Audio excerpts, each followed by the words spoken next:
Bismillahirrahmanirrahim. Ibrahim adalah seorang yang hanif. Adalah sifat yang Allah sebutkan dalam banyak ayat.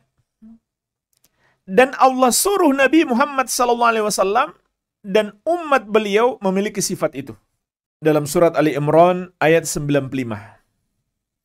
Allah Azza wa Jalla menegaskan, Qul sadaqallah fattabi'u millata Ibrahim hanifan wa ma kana minal musyrikin.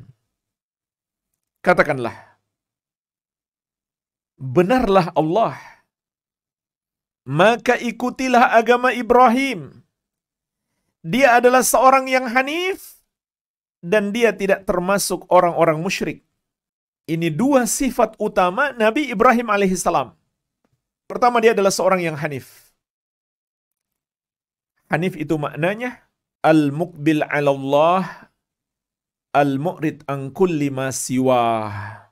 Menyembah hanya kepada Allah serta berpaling dari semua peribadahan kepada selain Allah. Inilah arti hanif. Dan ini perintah Allah kepada seluruh makhluk.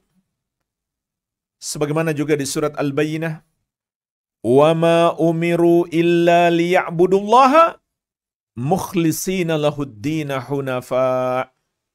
Dan tidaklah mereka diperintahkan kecuali menyembah hanya kepada Allah dengan memurnikan ibadah itu hanya untuk Allah, hunafa, dalam keadaan hanif, yaitu berpaling dari kesyirikan. Bahkan jemaah sekalian, ini adalah fitrah manusia. Dalam hadis qudsi riwayat Muslim, Allah Subhanahu wa taala berfirman, "Inni khalaqtu ibadi hunafa'a kullahum." Sesungguhnya aku menciptakan hamba-hambaku semuanya bersifat hanif. Wa innahum atathumus syayatin fajtalathum an dinihim. Namun kemudian setan mendatangi mereka dan menyesatkan mereka dari agama mereka. Jadi, ini adalah agama asli para nabi dan rasul alaihimussalatu wassalam dan juga fitrah manusia, yaitu menyembah hanya kepada Allah dan tidak mempersekutukannya dengan sesuatu apapun. Oleh karena itu Allah kabarkan juga kepada kita misi utama dakwah seluruh nabi dan rasul alaihimussalatu wassalam dalam surat An-Nahl ayat ke-36.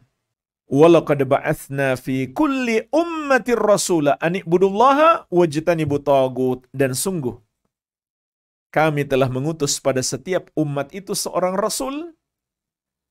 Setiap rasul menyerukan kepada kaumnya, sembahlah Allah dan jauhilah tagut, jauhilah semua yang disembah selain Allah Subhanahu wa taala. Sifat Nabi Ibrahim alaihi salam yang kedua adalah kata Allah, "Wa ma kana minal musyrikin." Dan dia tidak termasuk orang-orang musyrik. Maksudnya, beliau bersikap bara, berlepas diri dari orang-orang musyrik. Beliau tidak bergabung dengan mereka, tidak mencintai mereka, tidak bersikap loyal kepada mereka, tidak memuliakan mereka. Ini dua sifat Ibrahim alaihissalam dalam mengamalkan tauhid. Menyembah hanya kepada Allah yang satu saja, meninggalkan kesyirikan, dan berlepas diri dari orang-orang musyrik. Yang Allah sebutkan dalam Al-Quran untuk kita teladani. Bahkan jemaah sekalian, Allah sebut tauhid Nabi Ibrahim alaihissalam yang di dalamnya terkandung al-wala wal bara sebagai uswatun hasanah, teladan yang baik. Dan ini juga sekaligus sebagai jawaban terhadap sebagian orang-orang liberal. Mereka mengatakan Ajaran al-wala wal bara itu adalah ajaran Ibnu Taimiyah atau ajaran Wahabi yang kemudian menurut mereka menyebabkan pemahaman radikal, intoleran, teroris, kadrun, dan lain-lain. Maka jemaah sekalian, ucapan seperti ini sungguh aneh muncul dari seorang muslim. Padahal ayat-ayat tentang al-wala wal bara banyak sekali dalam bentuk pujian kepada para nabi dan rasul yang mengamalkan itu. Bahwa itu adalah ajaran Allah Subhanahu wa taala. Bahwa itu adalah ajaran seluruh nabi dan rasul alaihi wassalatu wassalam.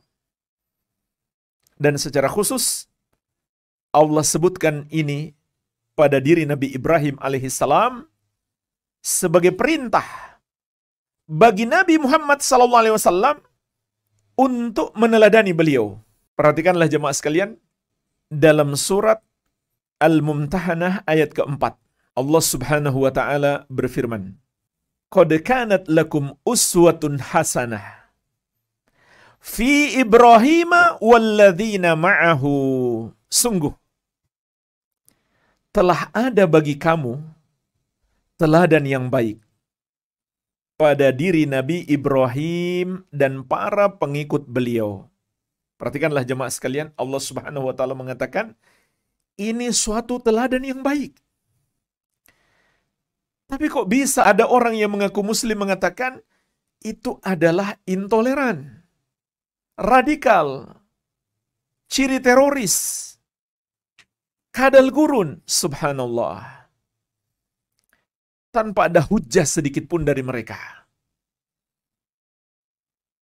Lalu mereka mencari seorang tokoh untuk disalahkan, seakan-akan itu sebuah ajaran yang baru. Maka dipilihlah Imam Ibnu Taimiyah rahimahullah yang katanya mengajarkan pemahaman baru ini. Padahal perhatikanlah, ini ajaran Al-Quran, ajaran para nabi dan rasul, ajaran Nabi Ibrahim alaihissalam yang Allah sebut sebagai uswatun hasanah, teladan yang baik. Bukan sebuah keburukan, bahkan teladan yang baik. Apa teladan yang baik itu? Lanjutan ayat, idh qalu liqaumihim, ketika mereka berkata kepada kaumnya, inna bura'a'u minkum, mereka menyampaikan kepada kaumnya 5 kalimat yang mengandung al-bara', berlepas diri dari kaumnya. Jadi jemaah sekalian, al-wala wal bara itu maknanya, al-wala adalah cinta dan loyalitas kepada Islam dan umat Islam.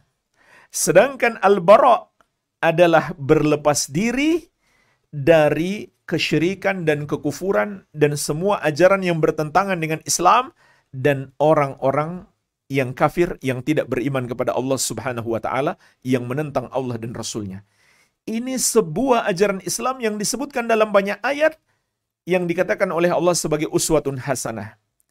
Lihatlah pada ucapan Nabi Ibrahim alaihissalam ada 5 kalimat. Yang pertama, inna bura'a'u minkum, sesungguhnya kami berlepas diri dari kalian. Kami berbarok, bura'a'u minkum, kami berbarok dari kalian. Ini yang pertama. Wa mimma ta'buduna min dunillahi. Yang kedua, kami pun berbarok, berlepas diri. Artinya kami jauhi, kami tidak mencintai apa yang kalian sembah selain Allah. Ini yang kedua. Berlepas diri dari orangnya dan dari perbuatannya. Jadi termasuk kesalahannya kalau ada yang mengatakan benci saja dosanya, perbuatannya, orangnya jangan. Dan itu gak masuk akal. Karena kalau begitu, para koruptor benci saja perbuatannya, orangnya gak usah ditangkap. Gak masuk akal. Maka ayat ini mengajarkan kepada kita bahwa kita harus membenci orang yang Allah benci. Tapi ingat, jangan salah paham. Ini diantara kesalahpahaman kaum liberal. Mereka mengira bara'ah, membenci, memusuhi, itu sama dengan menzolimi. Tidak sama, beda. Menzolimi dilarang dalam Islam. Bukankah Allah telah mengingatkan, wala yajrimannakum syana'anu qaumin ala alla ta'dilu i'dilu huwa aqrabu littaqwa.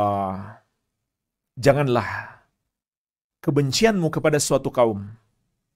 Maksudnya, walaupun kalian benci kepada orang kafir, jangan membawa kalian berlaku zalim kepada mereka. Berlaku adillah. Karena adil itu lebih dekat kepada takwa. Berlepas diri, berbarok dari orang kafir diperintahkan dalam syariat. Diteladankan oleh Nabi Ibrahim dan seluruh para nabi. Termasuk Nabi kita yang mulia Muhammad sallallahu alaihi wasallam. Tapi berbuat zalim terlarang. Bahkan walaupun di satu sisi kita berbarak kepada orang-orang kafir, di sisi lain kita boleh berbuat baik kepada mereka. Ini juga mungkin kesalahpahaman kaum liberal. Seakan-akan kalau kita sudah berbarak, berarti nggak berbuat baik. Padahal berbuat baik itu boleh saja.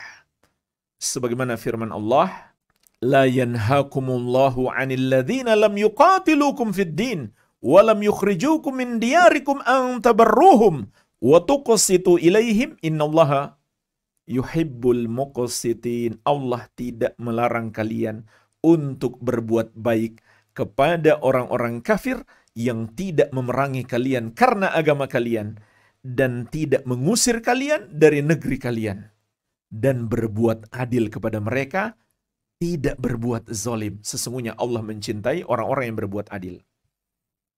Jangan salah paham. Berbarak kepada orang kafir dan ajaran-ajaran mereka itu perintah Allah. Bukan ajaran Ibnu Taimiyah. Itu ajaran Nabi Ibrahim. Bukan ajaran Wahabi. Kemudian jemaah sekalian, kita lanjutkan kalimat yang ketiga yang dikatakan Nabi Ibrahim alaihissalam, yang Allah katakan sebagai sebuah teladan yang baik. Kafarna bikum. Kami ingkari kalian. Maksudnya, kami nyatakan kalian salah. Perbuatan kalian adalah dosa terbesar. Hendaklah kalian bertobat kepada Allah supaya kalian selamat. Ini bentuk kasih sayang kepada mereka supaya tidak diazab di neraka. Jangan kita malah mengatakan kalian sama dengan kita, atau kalian gak kafir, kalian juga benar. Nah ini termasuk makna berlepas diri. Kita ingatkan mereka, karena kita kasihan kepada mereka. Jangan sampai terjerumus dalam api neraka. Bukan malah kita membenarkan dosa terbesar yang mereka lakukan, yaitu kufur kepada Allah Subhanahu wa ta'ala. Kalimat yang keempat, wabada bainana wa bainakumul adawah. Dan telah nampak jelas antara kami dengan kalian permusuhan. Kalimat yang kelima, wal baghdha, dan kebencian. Abadan, selama-lamanya. Selama-lamanya sampai kapan? Hatta tu'minu billahi wahdah. Sampai kalian beriman kepada Allah yang satu saja. Inilah 5 kalimat berlepas diri al-bara' Nabi Ibrahim alaihissalam kepada kaumnya sendiri, anak-anak sebangsa dan setanah airnya, yang ingkar kepada Allah, yang tidak mau menyembah hanya kepada Allah yang satu saja, yang memilih untuk menyembah benda-benda langit dalam wujud patung-patung mereka. Mari kita lihat jemaah sekalian penjelasan Imam ahli tafsir Ibnu Jarir At-Tabari rahimahullahu ta'ala, Syekhul Mufassirin, yang diakui oleh seluruh umat Islam dari seluruh madhab. Bahkan orang-orang Asy'ariyah pun mengakui Imam At-Tabari adalah ahli tafsir yang handal dari kalangan ahli sunnati wal jamaah, yang telah hidup jauh sebelum datangnya Ibnu Taimiyah rahimahullahu ta'ala. Maka mari kita lihat penjelasan beliau terhadap ayat ini. Beliau mengatakan, Fakadzalika antum ayyuhal mu'minuna billah. Berdasarkan ayat ini, demikian pula kalian, wahai orang-orang yang beriman kepada Allah. Fatabarra'u min a'da'illahi minal musyrikina bihi. Bersikap baroklah dari musuh-musuh Allah, yaitu orang-orang yang mempersekutukan Allah. Wala tattakhidhu minhum awliya'a. Dan jangan kalian jadikan di antara mereka sebagai wali-wali kalian. Maksudnya jangan kalian bersikap wala kepada mereka. Wali itu dari kata wala.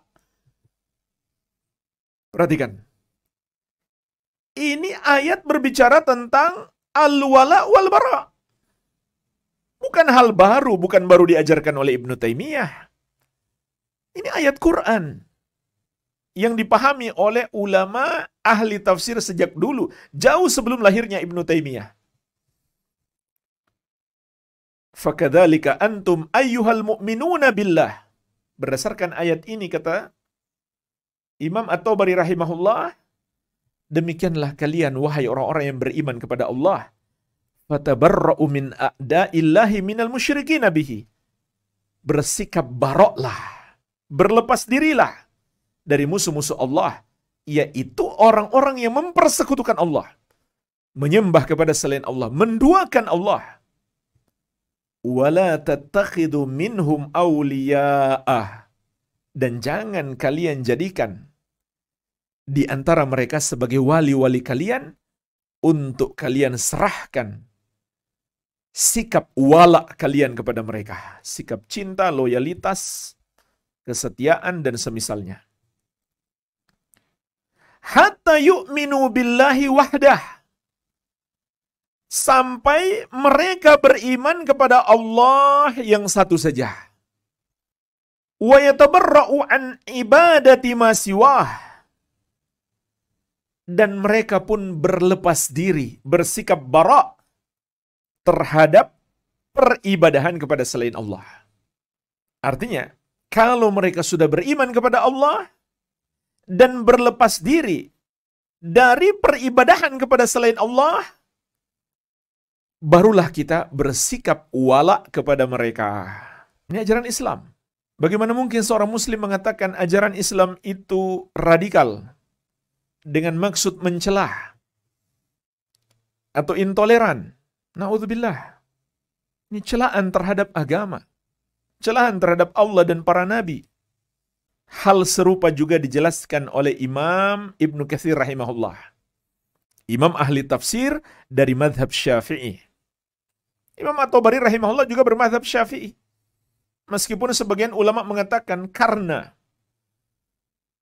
luar biasanya keilmuan At-Tabari, beliau itu pantas disebut imam mazhab tersendiri, selevel dengan 4 imam mazhab.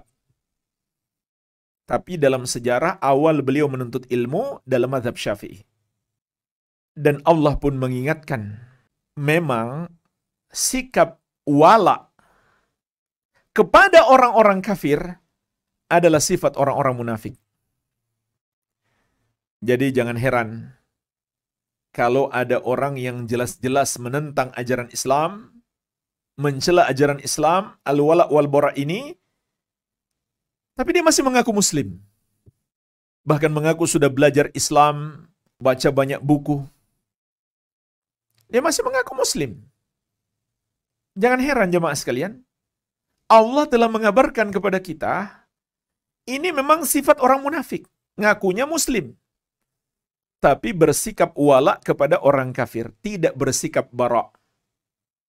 Di antaranya Allah ingatkan di surat An-Nisa ayat 138-139. Basyiril munafiqina bi anna lahum adzaban alimah.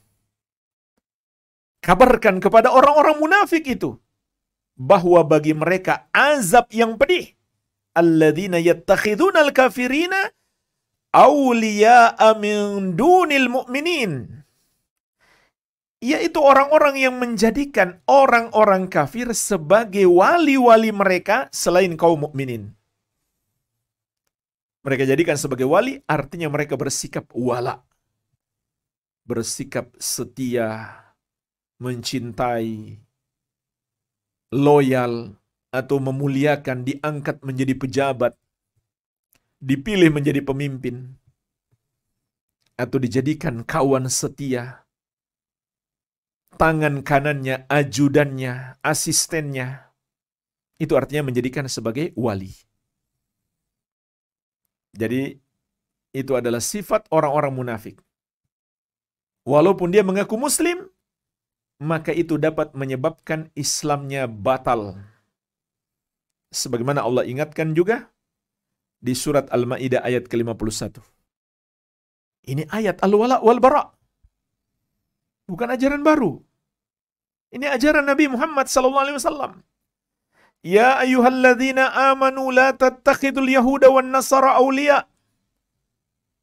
Ba'duhum awliya'u ba'd. Wa man yatawallahu minkum fa innahu minhum.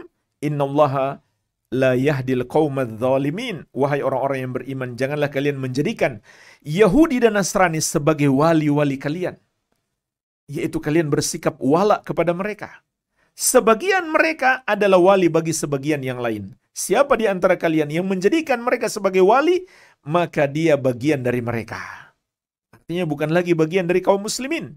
Sesungguhnya Allah tidak akan memberikan hidayah kepada orang-orang yang zalim itu. Kemudian di ayat berikutnya, ayat ke-52, Allah jelaskan lagi sifat orang-orang yang di hati mereka ada penyakit kemunafikan. Fataralladzina fi qulubihim maradu yusari'una fihim. Maka engkau pun lihat orang-orang yang di hati mereka ada penyakit, yaitu penyakit kemunafikan, bersegera untuk mendekati orang-orang yang tidak beriman itu. Jadi jamaah sekalian, ini ajaran Islam, tapi sekali lagi salah besar kalau dipahami bahwa ini adalah sebuah kezaliman. Atau kemudian kita boleh menzolimi orang kafir, tidak. Tadi sudah kita sebutkan ayat, Allah melarang kezaliman, bahkan Allah tidak melarang kita berbuat baik kepada mereka. Tapi dengan dua syarat. Pertama, mereka bukan termasuk orang kafir yang memerangi Islam. Karena kalau mereka memerangi Islam, jawabannya juga perang. Kalau mereka berlaku baik kepada Islam, kepada umat Islam, maka Allah tidak melarang kita berbuat baik kepada mereka, bukan mengganggu mereka. Syarat yang kedua, berbuat baik kepada mereka hanya dalam urusan dunia, tidak terkait dengan agama mereka. Jangan mereka mau melakukan perayaan agama mereka yang jelas-jelas bertentangan dengan agama Islam, lalu kita membantu dengan alasan tolong-menolong, dengan alasan toleransi. Jemaah sekalian, itu namanya tolong-menolong dalam dosa, bukan toleransi. Toleransi itu jelas. Kita boleh berbuat baik kepada mereka dalam urusan dunia. Dan mereka bukan termasuk orang kafir yang memerangi Islam. Yang kedua, kita tidak boleh zalim kepada mereka. Jadi nggak boleh kita lempar bom kepada mereka. Atau kita lempari batu gereja mereka. Nggak boleh. Bahkan, dalam ajaran Islam, orang-orang kafir yang tinggal di negeri kaum muslimin wajib dilindungi. Sampai Rasulullah SAW memberi ancaman keras. Man qatala mu'ahadan lam yarah raihatal jannah wa inna rihaha latujadu min masirati arba'ina aman. Barang siapa yang membunuh orang kafir yang terikat perjanjian dengan kaum muslimin, maka dia tidak akan mencium harumnya surga. Padahal harumnya surga itu tercium dari jarak 40 tahun perjalanan. Termasuk orang kafir yang ada perjanjian dengan kaum muslimin adalah orang-orang kafir yang menjadi warga negara kaum muslimin. Selama mereka tunduk dan patuh kepada pemerintah kaum muslimin, mereka harus dilindungi. Jadi banyak salah kaprahnya kaum liberal. Insyaallah ta'ala kita akan singkap satu persatu, dan ini sudah seri yang kesekian dari silsilah atau seri menyingkap kepalsuan agama atau ajaran-ajaran yang dihembuskan oleh kaum liberal.